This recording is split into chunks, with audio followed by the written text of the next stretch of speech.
Good morning. Welcome back to Kids Church Online. Say hi in the comments to let us know who is all here this morning.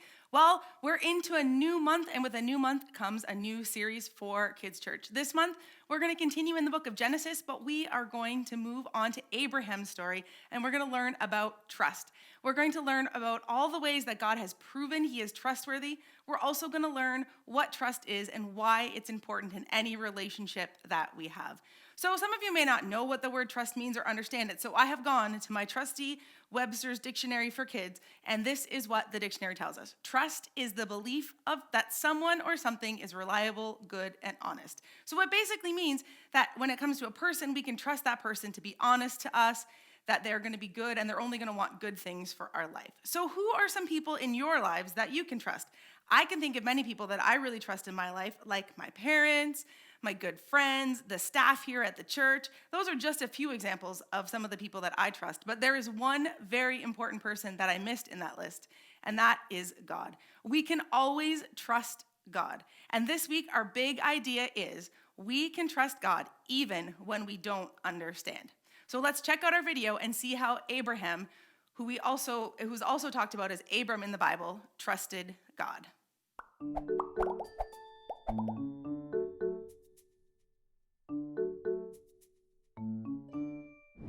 Hey, I'm Corey. And I'm Laura, and today we're starting a brand new series on trust. Yes, now trusting people can be much easier when we're young. For example, kids jump off the side of the pool trusting that their parents are going to catch them. Now, for some reason, as we get older, it gets a little harder to trust people. Yeah, that's unfortunately true, Corey. I don't know why it's so much harder to trust people as we get older.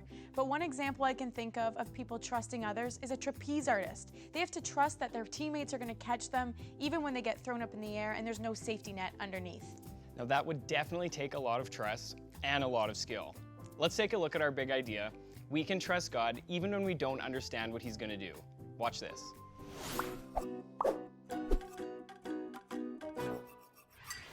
Children's.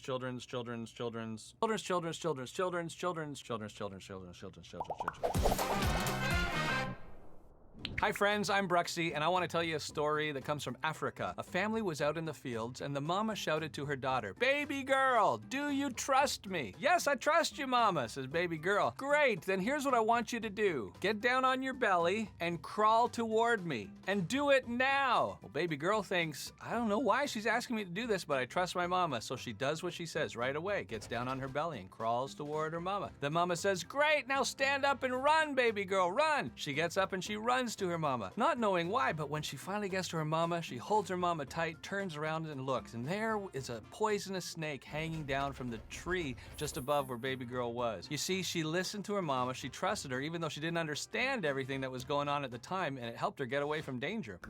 This ties in with today's big idea. We can trust God even when we don't understand.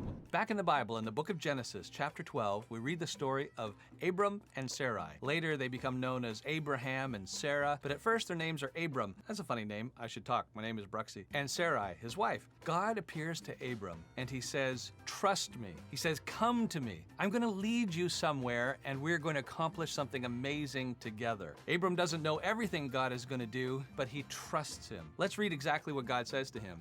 Genesis 12, verse 2 and 3. God says, "I will make you into a great nation. I will bless you. I will make your name great. You will be a blessing to others. I will bless those who bless you, and I'll put a curse on anyone who calls down a curse on you.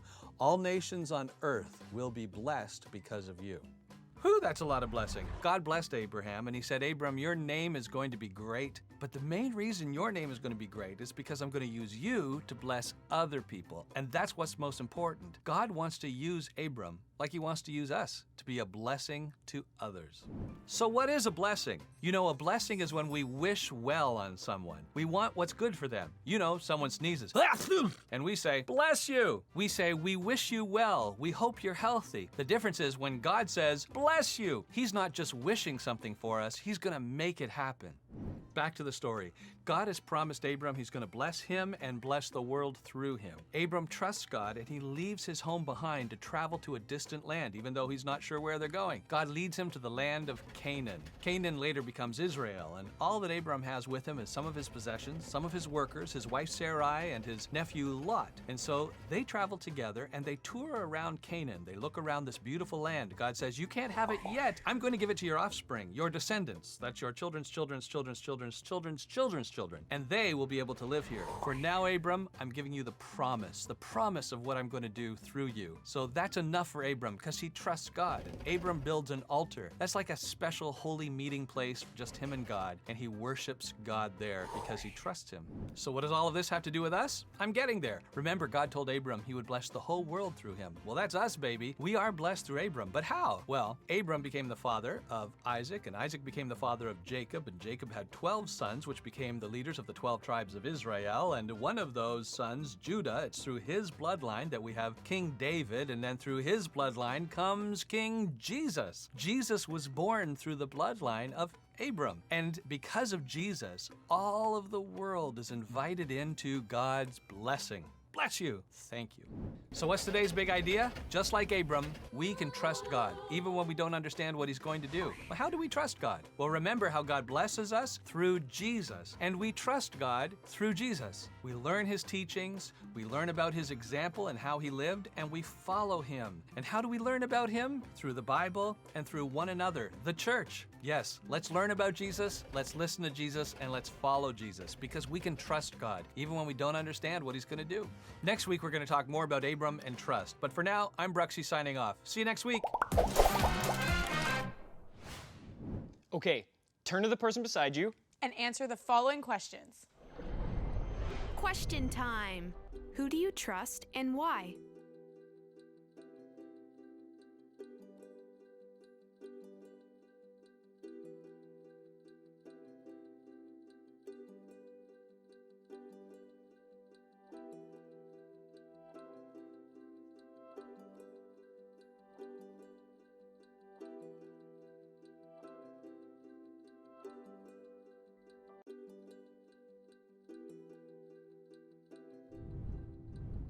What did God promise to Abram? How did God's promise point to Jesus?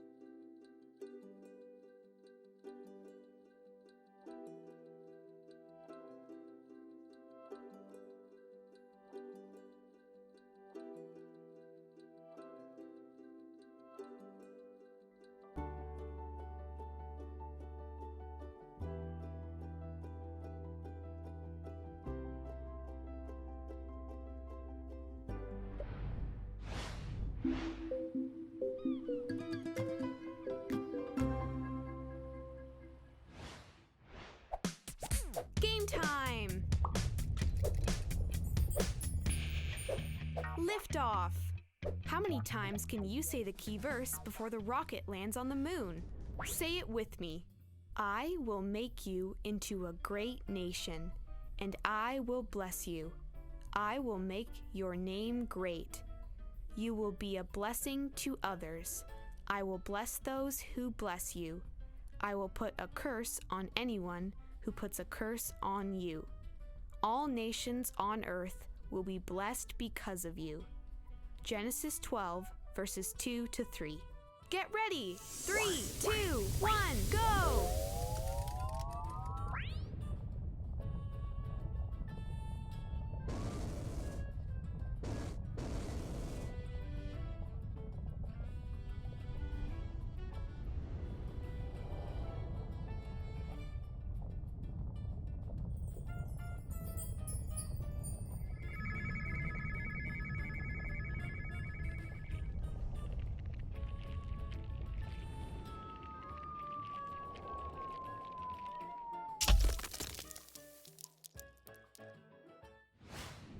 Oh my goodness, I got chills when I heard Bruxy's story about baby girl and the snake. Can you imagine what could have happened if she didn't listen to her mama?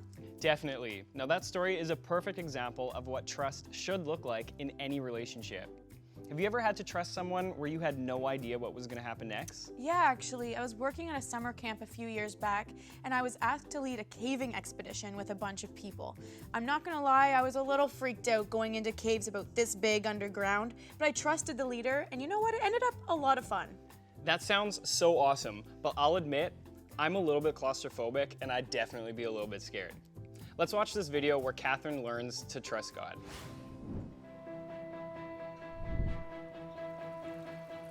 I love hanging out with friends. I love hiking. I love spending time with my family, with my dogs. I love camp. That's my favorite place. And I love sitting by the water. My parents got divorced when I was about 3 years old. It was really hard on me just not having my dad around. He was someone that was really special to me, and I felt like I never fully got to know him. And it was just a really tough time for all of us having that going on, and then my dad passed away. I started seeking attention in the wrong places, and I started trying to fill that void in a really negative way. And I started doing things that were going against who I was and who my mom was creating me to be, basically. I was introduced to the Underground.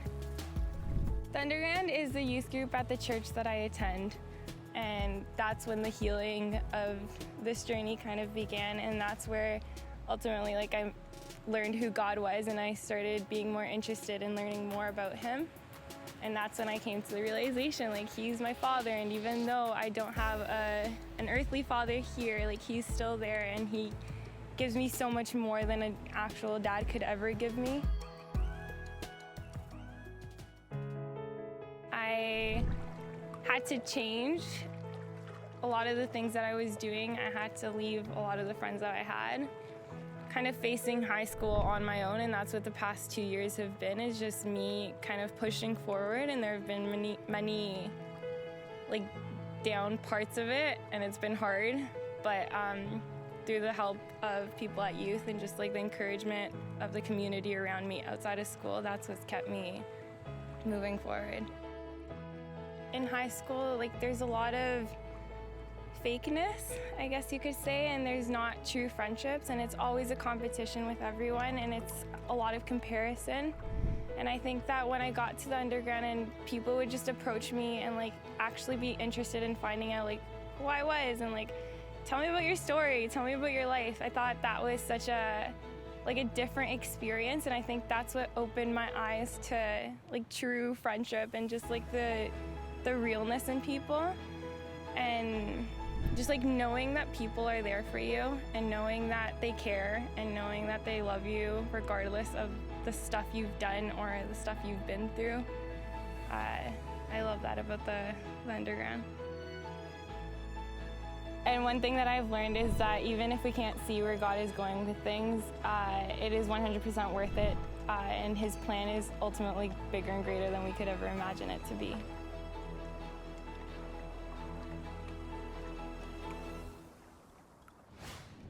I think in one way or another, we can all relate to what Catherine went through. Definitely. But what I love most is that she realized that God is her father and that she can trust him even though she doesn't have clear answers to what her future looks like. Definitely, and that's a great place to be in. Why don't we go into our small groups now and talk about what that can look like in our own lives?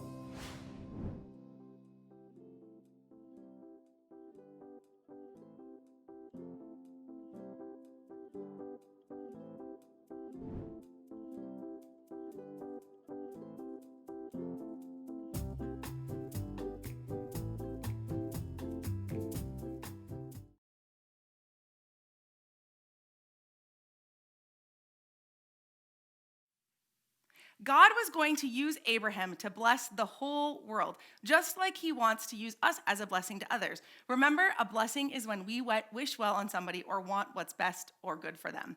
Abram and his family traveled to Canaan. He's not sure why God wanted him to go there, but he trusts God, so he goes. And once he's there, God promised him that one day this land would belong to all of his descendants. Because Abraham trusted God, he built an altar, which is a special place that he can worship God. God used Abraham to bless the whole world by giving us Jesus. Jesus came from the bloodline of Abraham. So Abraham would have been Jesus's great, add 10 more greats to that, grandfather. And it's because of Jesus that the whole world is invited into God's blessing. So our big idea this week is that we can trust God even when we don't understand. God blessed us through Jesus, and we trust God through Jesus by learning his teaching, learning about his example and how he lived, and by following him. We can learn all of these things about Jesus through the Bible, through one another, and through our church. We need to learn about Jesus, listen to Jesus, and follow Jesus. If we can do these things, we will learn to be able to trust God even when we don't know what he is doing or why he wants us to do things.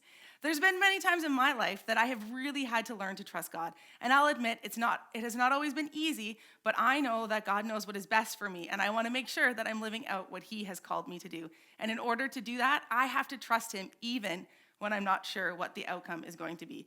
So I hope that as we continue our series on trust, that all of you will see the importance of trusting God in each and every single one of your lives. Well, we're almost out of time. I hope you guys learned something new this week about trust. Next week, we're going to jump back into Abraham's story and see how he continues to trust God. Have a great week, and we'll see you all next week.